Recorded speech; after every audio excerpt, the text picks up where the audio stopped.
ওয়াকারুজ্জামান সহ 30টা জেনারেলরে বাইন্দালামু এবং ঝুলামু। দেশে এখন বিতর্ক চলছে সংস্কার না নির্বাচন। আমি এর সঙ্গে যোগ করতে চাই গণভোট। সংস্কার চলছে, চলুক, এবং ডক্টর ইউনূসের উচিত একটা গণভোট দেয়া, এবং গণভোটের পরে আমরা সিদ্ধান্তে আসব যে নির্বাচন কবে হবে ইত্যাদি। আমি তো মনে করি আরো 5-7 বছর ডক্টর ইউনূসের ক্ষমতায় থাকা উচিত।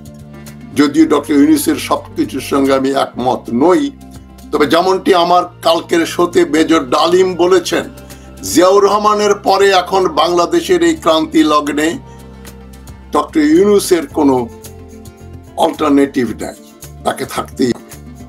যদিও তার সঙ্গে আমাদের অনেক দ্বিমত পোষণ করি আমি। তিনি কোনো অ্যাকশন নিতে পারেননি, একটা জেনারেলকেও ধরতে পারেননি, একটাও ফাঁসি দিতে পারেননি। তবে আমি আমার নেতা মেজর ডালিমের কণ্ঠে কণ্ঠ মিলিয়ে বলছি, ইউনূস সরকারকে থাকতে হবে, ওনাকে থাকতে হবে, এছাড়া কোনো উপায় নেই। তবে যেটা মেজর ডালিম বলেছেন, ওয়াকারুজ্জামান সহ 30টা জেনারেলরে বাইন্দালামু এবং ঝুলামু। এই কাজ ডক্টর ইউনূস পারবেন কি পারবেন না দেখা যাবে। তবে নির্বাচিত হয়ে যে সরকার আসবে তাদেরকে ওই পথে যেতেই হবে, ঝুলাইতে হবে। আমি মনে করি ডিজিএফআই এর অফিসের সামনে একটা ফাঁসি কাষ্ঠ বানিয়ে ওইখানে তাদের ফাঁসি দিতে হবে। 30টা জেনারেল এবং আর যারা যারা দেশের সঙ্গে বেইমানি করেছে, মানুষ হত্যা করেছে। এটাই আমার আজকের মূল বক্তব্যের ভূমিকা। তবে আমি যেটা মনে করি, এখনই হুঁশিয়ারি দেওয়া উচিত, জেনারেল ওয়াকার, তুমি যতই মিথ্যাচার করো, ভারতের সঙ্গে যোগাযোগ করো, ভারতীয় সেনাবাহিনীর প্রধানের সঙ্গে সখ্যতা গড়ে তোলো, আর নামাজের ইমামতি করো, জনগণের জানার বাকি নাই তুমি কি মাল। তুমি অগাস্টের 3 তারিখে সিদ্ধান্ত দিয়েছো যে আমরা আর গুলি করব না, এটা তোমার সিদ্ধান্ত না, লেফটেন্যান্ট কর্নেল এন্ড বেলো যারা আছে তাদের সিদ্ধান্ত, সৈনিকদের সিদ্ধান্ত, হাবিলদারদের সিদ্ধান্ত, সুবেদারদের সিদ্ধান্ত। সেই সিদ্ধান্ত মেনে তুমি হিরো হতে চাচ্ছ, 600 লোককে ধরে রেখে আবার ভারতে পাঠিয়ে দিচ্ছ। তুমি আসিফ নজরুলের সঙ্গে ষড়যন্ত্র করেছো। আসিফ নজরুল, জেনারেল ওয়াকার, শাহাবুদ্দিন চুপ্পু, তিনটা ইলেকশন কমিশনার, যতগুলো বিচারক ছিল হাইকোর্টের তার অধিকাংশ, সবগুলো প্রধান বিচারপতি হাসিনা রহমানের নিয়োগ পাওয়া 2009 থেকে 2024 পর্যন্ত যতগুলো বিচারক ছিল সবগুলাকে আমরা বিচার করব এবং ঝুলাবো। তোমরা ঝুলে যাবার অপরাধ করেছো, ক্ষমা নেই তোমাদের। এখন আমি আজকের আলোচনা খুবই অল্প সময় নিয়ে করব, যে বেশি কথা বলে আপনাদের সময় ক্ষেপণ করব না।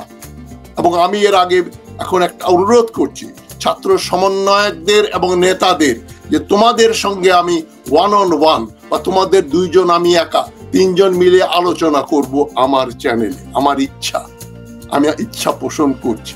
তোমাদের যদি আমার কথা শুনতে ভালো লাগে, পছন্দ হয়, আমিও জনপ্রিয় কোনো ইউটিউবার নই, আমি খুব ভালো, আমার কণ্ঠস্বরও ভালো না, খুব গুছিয়ে হয়তো কথাও বলতে পারি না, এবং বিনোদনও দেই না। সুতরাং যারা মনে করো আমার সঙ্গে কথা বললে তোমাদের মাধ্যমে আমি কিছু শিখবো, আমার মাধ্যমে তোমরাও কিছু শিখবে, কিছু করতে পারবে দেশের জন্য, এই আশা পোষণ করে আমি সমন্বয়কদের আহ্বান করছি, যারা তাদের চেনো তাদেরকে বলছি অনুরোধ করতে। এই 150-200 সমন্বয়কের ভিতরে 2-3 জন তো রাজি হবে হয়তো আমার সঙ্গে কথা বলার জন্য। আমি খুবই আনন্দের সঙ্গে তাদের সঙ্গে কথা বলবো। আজকের যে শিরোনাম দেখছি আমি দিয়েছি, গণভোট হচ্ছে না সরকার বা নির্বাচন নয়, গণভোট হচ্ছে একটা, আমি আশ্চর্যবোধক চিহ্ন দিয়েছি, একটা প্রশ্ন করেছি। তবে আমি মনে করছি গণভোটের কোনো অল্টারনেটিভ নাই। গণভোট ছাড়া বাংলাদেশ বাঁচবে না। ডক্টর ইউনূস সরকারকে রক্ষা করতেই হবে কমপক্ষে আরো 5 বছরের জন্য। এনাফ ইজ এনাফ, যথেষ্ট হয়েছে। আর পুরনো ঘ্যানর ভালো লাগে না। অবিচক্ষণ, অসৎ বা ভারতপন্থী রাজনীতিবিদ ও বিশ্লেষকেরা ঢের বকবক করেছেন, অনেক হয়েছে, আর নয়। এখন আর ওই নির্বাচন দাও, ডক্টর ইউনূস নির্বাচিত সরকার নন, এই ধরনের ভারতপন্থী আমরা জয়শঙ্করের মুখে যেটা শুনি, দুর্ভাগ্যক্রমে সেটা খারাপ হলেও ওটা আবার বিএনপি নেতৃবৃন্দের মুখে শুনি। নির্বাচন দিতে হবে, আমরা সংস্কার করব। কে বলছেন? আমির খসরু মাহমুদ চৌধুরী। তাইওয়ানের কাছ থেকে $10 লক্ষ ঘুষ খাওয়া ওই চট্টগ্রামের খুব মিষ্টভাষী, দেখতে সুন্দর, ভালো, কথাবার্তাও খুব নরম ভদ্রভাবে বলেন, কিন্তু কামের বেলা কাম একেবারে খুব কাজী। উনি জানেন কি করে অবৈধ পথে পয়সা চুরি করতে হয়। আমি তো নাম বলি ভাই, যারা যারা ছাত্র নেতা ছিল, আমানুল্লাহ আমান, বিএনপি ক্ষমতায় আসলে তো তাদেরই মন্ত্রী বানাতে হবে।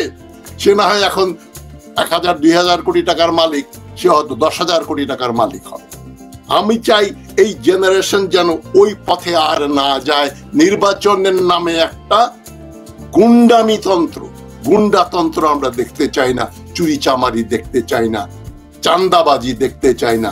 থানায় থানায়, গ্রামে গ্রামে পার্টির ইউনিট, ওই সভাপতি, উনি সাধারণ সম্পাদক, উনি কোষাধ্যক্ষ, এইগুলা ডিস্ট্রিক্ট লেভেলের নিচে যেন না নামে, এই আহ্বান করছি আমি সব দলীয় নেতা নেতৃবৃন্দ। এত বেশি গণতন্ত্র হয়ে দেখানোর ভান করবেন না। আমরা তো গণতান্ত্রিক দল, তাই আমরা গ্রামে গ্রামে ইউনিট করেছি।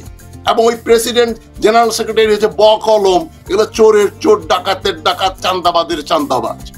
ওগুলোকে যারা 2 মিনিট বাংলায় কথা বলতে পারবে না, তারা হয়তো ওই জায়গাকার সাধারণ সম্পাদক, বিশুদ্ধ বাংলাও বলতে পারে, ইংরেজি তো ওদের 3 জেনারেশনে কেউই শেখেনি।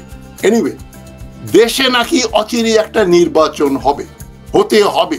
ইউনূস সরকার নাকি অবৈধ, এদের মুখ চিরতরে বন্ধ করতে হবে যারা এ কথা বলে।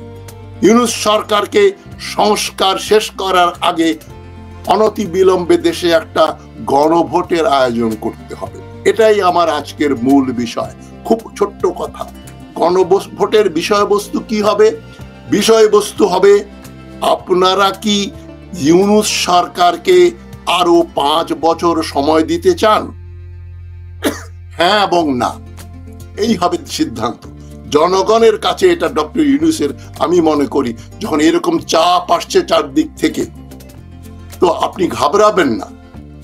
মেজর ডালিমের মতো লোক আপনার সমর্থনে আমার চ্যানেলে এসে কণ্ঠ মিলিয়ে কথা বলেছেন, ডক্টর ইউনূসকে থাকতেই হবে। শুধু গণভোটের বিষয়বস্তু কি হবে? আবার বলছি, আপনারা কি ইউনূস সরকারকে আরো 5 বছর সময় দিতে চান? হ্যাঁ বা না, এই সিদ্ধান্তে আমরা চলে আসব। আমি বিশ্বাস করি 80% ভোট ডক্টর ইউনূসের 5 বছর বা আরো বেশি সময় থাকার পক্ষে পড়বে। ইউনূস সরকার মানে ইউনূস সাহেবের যদি খোদা না খাস্তা কিছু হয়, উনি যদি না থাকেন বা পদত্যাগ কিছু করেন, এই কন্টিনিউয়েশন, ইউনূস সরকারের মধ্য থেকে বা বাইরে থেকে আরেকজনকে আমরা প্রধান উপদেষ্টা বা প্রেসিডেন্ট বানাবো। আমি তো চাই উনি প্রেসিডেন্ট হন এবং দেশে একটা প্রেসিডেন্সিয়াল ফর্ম চালু হোক। এই পার্লামেন্টারি গণতন্ত্র বাংলাদেশে চলে না। এই গণভোটের রায় বাংলাদেশের অদূর ভবিষ্যতের রাজনীতি নিয়ন্ত্রণ করুক, এটাই আমার কামনা। এই গণভোটে যদি ডক্টর ইউনূস মানে উনি তো জিতে যাবেনই, ওটা হওয়ার পরে উনি 5 বছর বলবেন না 7 বছর বলবেন, তারপরে সংস্কারগুলো করেই এই সরকার যেহেতু বৈধতা পাবে, এই সরকার সংস্কার করে নির্বাচনের ব্যবস্থা করে দেবে। কি ধরনের শাসনতন্ত্র হবে সেটা করবে। বিএনপির এক নেতা বললেন সেদিন, যত ইচ্ছা সংস্কার করুন, শাসনতন্ত্রের উপর কোনো হাত দেয়া যাবে না। এটা একটা মূর্খের বাচালতা। আমি ওনাকে মূর্খ বলছি না, তবে মূর্খ সুলভ একটা কথা। সংবিধান মানে কি? যেটা শেখ মুজিবুর রহমানের আমাদের ডক্টর কামাল হোসেন লিখে দিয়েছিল ভারতের সংবিধানের অনুকরণ করে, সেখানে কিন্তু একটা জিনিস ঢুকিয়ে দিল, প্রধানমন্ত্রী শেখ মুজিবুর রহমানকে একজন ডিক্টেটর বানিয়ে দিল। ওই সংবিধানে আছে প্রধানমন্ত্রীকে কোনো অনাস্থা ভোট দিয়ে ক্ষমতাচ্যুত করা যাবে না। ফান্ডামেন্টাল রাইটস বলে কোনো জিনিস সেখানে নাই, গ্যারান্টি নাই, ডেমোক্রেসির কোনো গ্যারান্টি নাই। ওই 72 সালের কনস্টিটিউশন আমরা নর্দমায় ফেলে দিই। কনস্টিটিউশনের বিরুদ্ধেই তো বিপ্লব হয়। যারা বিপ্লব বোঝেন না তারা বড় বড় কথা বলছেন। যে দলের লোক আমার এখনই নির্বাচনের কথা বলেন বা জুন মাসের ভিতর নির্বাচনের কথা বলেন, এই অর্বাচীন জেনারেল ওয়াকার, যার 2 পয়সার অকাত, তার ক্ষমতা নাই, যার এটা বলার কোনো অধিকার নেই, সেও ফ্যাচ ফ্যাচ করে কবে নির্বাচন হতে হয়। সাহস বাড়তে বাড়তে বাড়তে বাড়তে এমন বেড়ে গেছে, এই ভারতীয় দালালেরা ইউনিফর্ম পরে এখনো জনগণকে কিন্তু তারাই শাসন করছে। তাদের এজেন্ট আসিফ নজরুল এবং আরো 2-4 জন ভেতরে ভেতরে আছেন। এবং সেনানিবাস থেকে শুরু করে আপনার সেক্রেটারিয়েট এবং ব্যবসা বাণিজ্যের ক্ষেত্রে সিন্ডিকেট, চাঁদাবাজ যারা ছিল, তারা কিন্তু এখনো বহাল তবিয়তে বেঁচে আছে। আমরা আব্দুল্লাহ ওয়াল মিন্টু গ্রুপ বা এস আলম বা বসুন্ধরা, এদের সবগুলোকে আমরা কাশিমপুর জেলে ঢুকাতে চাই, বিচার করতে চাই। বিচারে এই খুনি লুটেরাদের ফাঁসি হবে। আজিজ খান, তার ভাই ফারুক খান, যারা দেশ থেকে টাকা বিলিয়নস অফ ডলার হাসিনা মাধ্যমে চুরি করে নিয়ে গেছে, তাদেরকে বিচার করতে হবে। এ সমস্ত করার জন্যই এই সরকার আরো 5 বছর সময় দরকার। এটাই আমি চাই। আপনারা আমার এই কথাগুলো ছড়িয়ে দিন এবং বলুন যে গণভোটের বিষয়বস্তু হবে আপনারা কি আরো 5 বছর ইউনূস সরকারকে ক্ষমতায় দেখতে চান। আমি চাই এটাই বাংলাদেশের একেবারে টেকনাফ থেকে তেঁতুলিয়া পর্যন্ত এই স্লোগান যেন সর্বত্র হয়। এবং মির্জা ফখরুল কিন্তু বুঝে গেছেন, উনি কদিন আগে কিন্তু বলেছেন, আমরা এমন কি করেছি যে নির্বাচনের কথা বললে লোকজন গালাগালি করে।